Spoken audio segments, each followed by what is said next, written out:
Poor honest farmer story in Hindi. गरीब किसान की हिंदी कहानी। एक बार की बात है, किसी गांव में एक गरीब किसान अपने पत्नी और दो बच्चों के साथ रहता था। वह काफी गरीब था। उसके पास थोड़ी सी जमीन थी, जिसमें बहुत ही कम मात्रा में फसल हो पाती थी, जिस कारण से उस गरीब किसान का गुजारा किसी तरह से चल पाता था। लेकिन वह किसान गरीब जरूर था, लेकिन वह बहुत ही ईमानदार था। कभी भी उसने गलत तरीके से पैसे कमाने के बारे में नहीं सोचता था।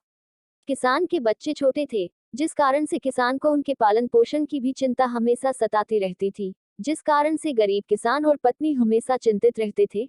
गरीब किसान अपनी पत्नी के साथ अपने खेत में खूब मेहनत करता था, लेकिन उसके मन मुताबिक उतना फसल नहीं हो पाता था कि उसके परिवार का गुजारा हो सके। कभी कभी ऐसा भी वक्त आता था कि उस गरीब किसान के पास खाने के अन्न भी नहीं होते थे। फिर उसकी पत्नी दूसरों के घरों में काम करके अनाज लाती थी, जिससे उनको भोजन मिल पाता था। गरीबी में ऐसे ही उस गरीब किसान के परिवार का दिन गुजारा हो रहा था। तो एक गरीब किसान की पत्नी बोली, क्यों ना आप शहर चले जाते हैं, क्योंकि इस छोटे से खेत से हम लोगों का गुजारा तो हो नहीं पा रहा है। तो ऐसे में आपको शहर में कोई काम मिल जाएगा, जिससे हम लोगों के दिन अच्छे हो जाएंगे। पत्नी की यह बात सुनकर किसान देर रात तक सोचता रहा। फिर उसने अगले दिन शहर जाने का फैसला किया। फिर अपनी पत्नी से विचार विमर्श करने के बाद वह गरीब किसान शहर जाने के लिए निकल पड़ा। काफी दूर चलने के बाद वो गरीब किसान शहर के एक रिहायशी इलाके में पहुंच गया। लेकिन वो गरीब किसान इस शहर में अनजान था। उसका कोई जानने वाला नहीं था। वो काफी थक भी गया था और एक पेड़ के नीचे बैठकर आराम कर रहा था। तभी उसके पास एक बड़ी गाड़ी आकर रुकी, जिसमें से एक सूट बूट पहना एक व्यक्ति निकला और वह पास के फल के दुकान से कुछ फल खरीदने गया।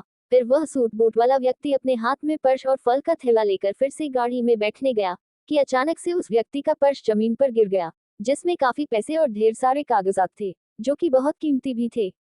और फिर गिरे पर्स से अनजान वो सूट बूट वाला व्यक्ति अपने गाड़ी में बैठकर आगे निकल गया।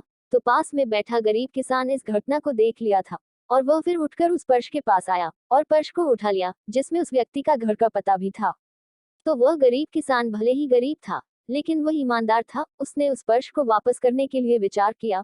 फिर वह लोगों की मदद से दिए पते पर पहुंच गया, जहां उस व्यक्ति का बहुत बड़ा घर था और गेट के अंदर बहुत बड़ा बगीचा भी था।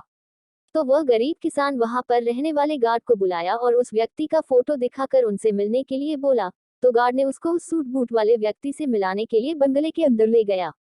फिर थोड़ी देर बाद वह सूट बूट वाला व्यक्ति गरीब किसान के सामने आ गया और आने का कारण पूछा। तो उस गरीब किसान ने अपने जेब से पर्स लौटाते हुए गिरे हुए पर्स की सारी घटना उस व्यक्ति से बता दिया।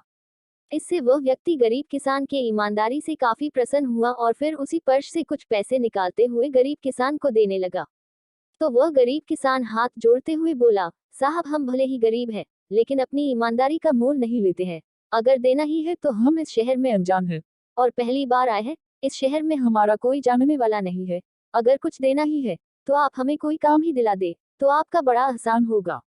गरीब किसान की यह बात सुनकर वो व्यक्ति बहुत ही प्रभावित हुआ और बोला, अगर आप काम चाहते हैं तो आप एक किसान हैं, तो आपको पेड़ पौधों के बारे में अच्छी जानकारी होगी। तो चाहो तो आप हमारे इस बगीचे के लिए माली के रूप में काम कर सकते हैं, जहां पर आपको अच्छी पगार के साथ साथ यही रहने के लिए कमरा और खाना भी मिल जाएगा। अगर आप चाहो तो यहाँ काम कर सकते हैं। गरीब किसान उस व्यक्ति की बात सुनकर वहां काम करने के लिए राजी हो गया। इस तरह ईमानदारी के चलते उस गरीब किसान को अनजान शहर में भी अच्छा काम मिल गया और फिर धीरे धीरे उस गरीब किसान के परिवार के दिन भी सुधरने लगे।